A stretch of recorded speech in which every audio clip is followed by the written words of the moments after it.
Welcome to Fast Effect Double Speed Magic the Gathering. Here we have some spicy ones. Andy on Omnitell, leading out with a Ponder off of Volcanic Island. James, on the other hand, a Curse Prison deck, which can actually pose some problems for Omnitell.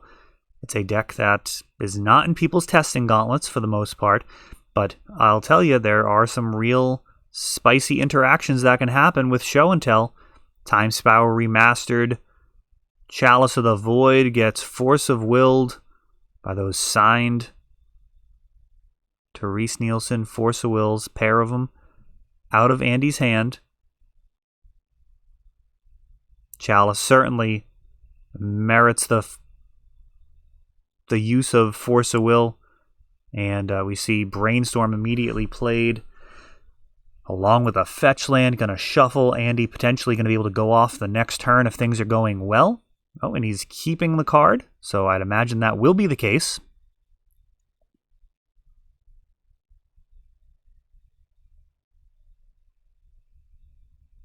Fetching.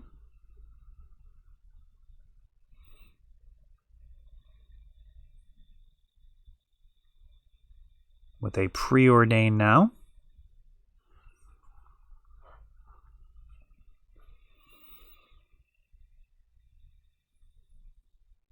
I'm having a tough time picturing exactly what would have been worth keeping there. I guess we will see. Urborg gets rid of that City of Traders. The Chalice at 1 has stuck, though.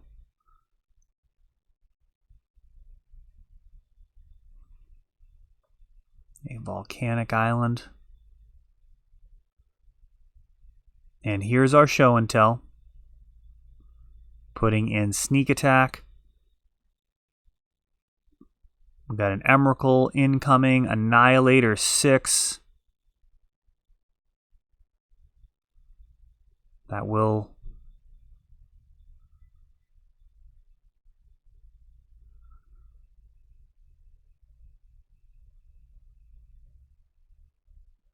clear the Curse of Misfortune. So James still the owner of Curse of Misfortunes, even though it enchants Andy. So he does in fact need to sacrifice that to the Annihilator trigger.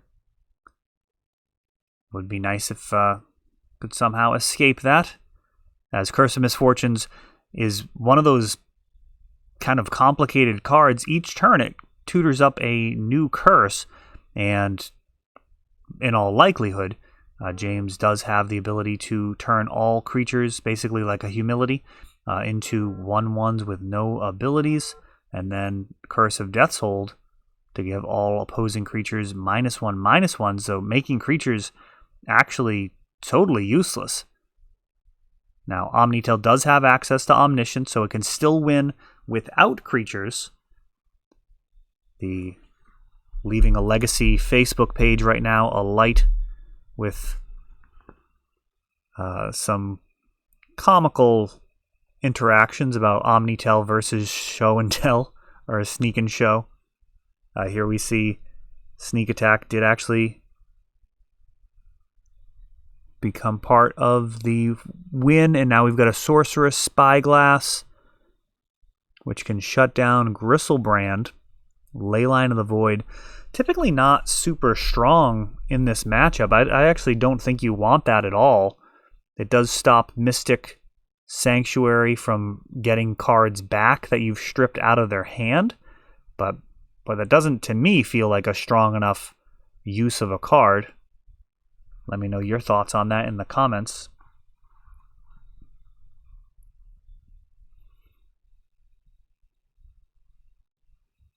Ponder for Andy.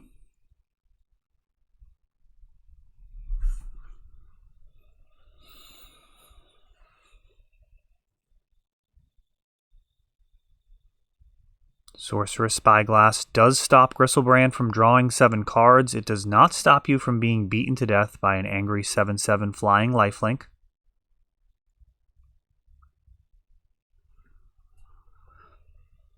We got the Show and Tell. This puts in the Omniscience, and all of Andy's creatures are going to be somewhat useless now. Gristlebrand does get cast just for lulz.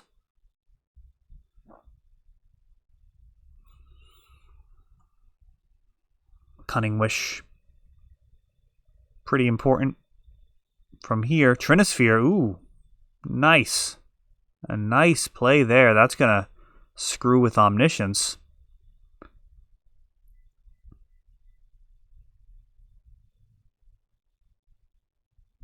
Yeah, Gristlebrand not exactly at his best at the moment. But Andy may be able to use a Cunning Wish to get out of the situation if he has access to it. Oh, Curse of Misfortunes. This is getting pretty bad. We're going to see curses do their thing.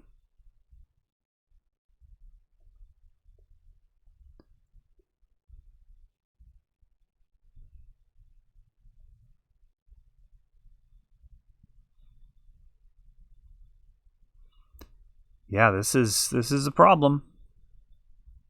Each turn, Curse of Misfortune's just going to get another curse. We got Curse of Death's Hold. That's just going to KO Gristlebrand.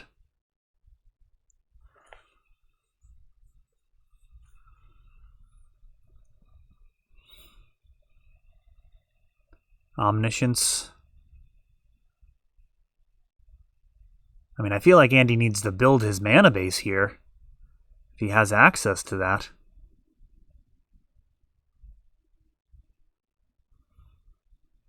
And now, I think this one's going to start doing 5 damage a turn. Andy's going to need to sack a creature or take 5, I think is this card. I'll pause to try and pull the name up for you guys. Cruel Reality, couldn't remember it. So Overwhelming Splendor with Curse of Death's Hold is not going to allow any creatures to be on the battlefield. So each turn, Andy's going to need to sack a Planeswalker or take 5. This is actually going to punch this game out. Plenty of time left in the round, so James is almost certainly going to be taking this one down. From here, it's just a question of how many curses are going to be piled on top of Andy's dead body at the end of this game. Not often that you lose with Omniscience on board, particularly with the Gristlebrand in play. Karn, the Great Creator.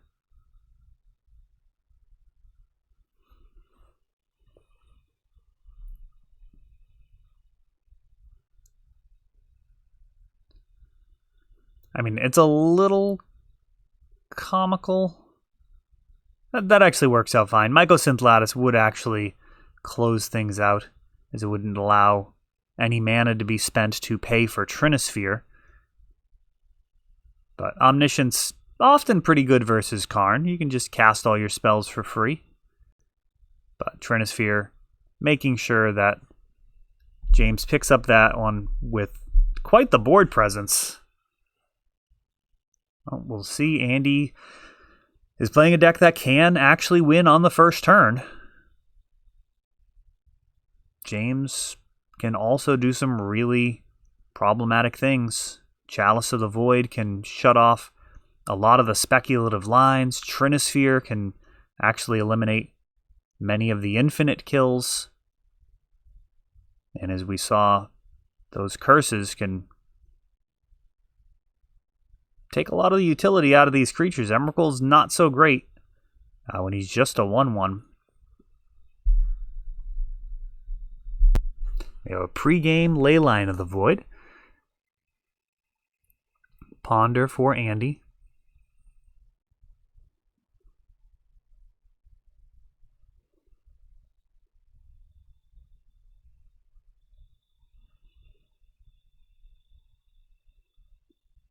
And Sorceress Spyglass again.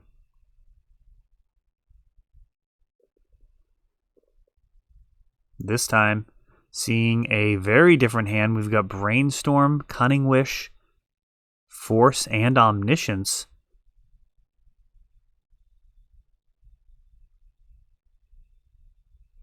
Likely still going to be stopping Gristlebrand.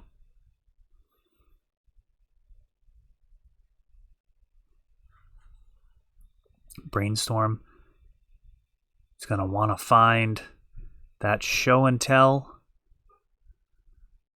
and also exchange some of these cards for something better. And we may see Andy use the Brainstorm now just to have the best selection of what to pitch to Force of Will. No, he's actually going to force pitching Omniscience. Very interesting. Not interested in the Omniscience kill.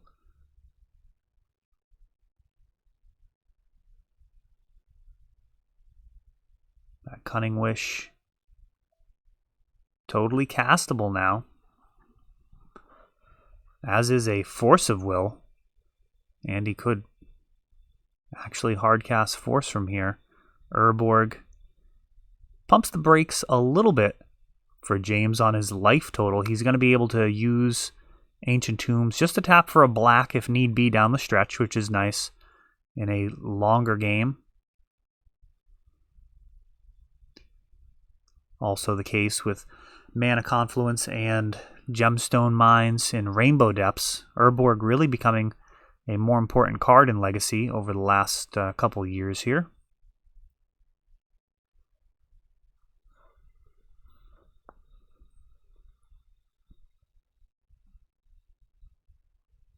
James just so much mana, nothing to do with it apparently.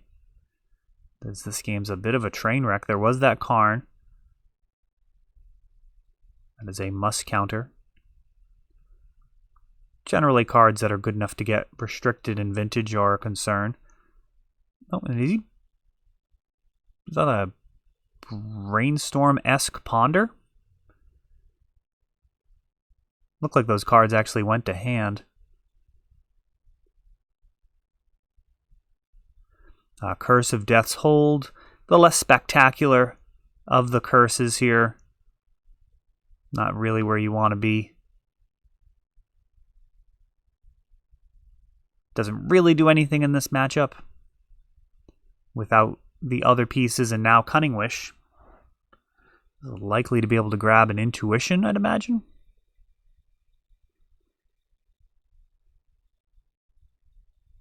And that is what it'll be. I mean, he's practically able to grab Firemind's Foresight. He's got 6 mana on board. Or is it 7? Is that an Ancient Tomb? Yeah, he could have potentially just grabbed Firemind's Foresight. Now we've got a Intuition. Grabbing a bunch of sneak attacks. So one of these is going to go to his hand. And it's, I guess, time to start counting permanents in all likelihood. It's going to have to sack some fetch lands to make this all work.